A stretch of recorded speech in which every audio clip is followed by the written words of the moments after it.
আর একটা কথা বলে যাই, যদি আল্লাহকে খুশি করতে চান তাহলে 1 জানুয়ারি 31 ডে পিকনিক করতে হবে, তো মেলায় পার্কে গান বাজনা, ওই দিন নিয়ত করে আলাদা করে কিছু খাওয়া করা হারাম হারাম হারাম। শুনছেন? ওটা আমাদের নয়, শুধু আমাদের কেন, অন্য ধর্মের মানুষেরও করা উচিত নয়। কেন ওই দিনকে কেন্দ্র করে গত বছরে কি হয়েছিল খোঁজ পাননি? হাজার হাজার নারীর রেপ হয়েছে ওই দিনকে কেন্দ্র করে। ইতিহাস জানা আছে না? নাই? আরে বিভিন্ন দেশে হচ্ছে না?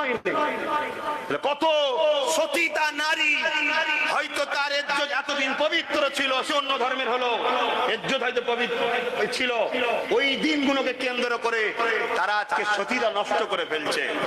এই সকল দিনগুলো আমাদের থেকে দূরে থাকা দরকার আছে না? নাই? তার একদিন আগে ঘুরতে যান, তার একদিন পরে যান, ওতে অসুবিধে নাই, ওরা শরিয়াতে জায়েজ আছে। কিন্তু ইসলাম বিরোধী ভাবে গান বাজনা করা এগুলো নয়। তো ভাইয়েরা আমার, তেলাওয়াত করেছেন, আসুন একটু সালাত ও সালাম দেবো। দেন তো, দাঁড়িয়ে না বসে। এ নবী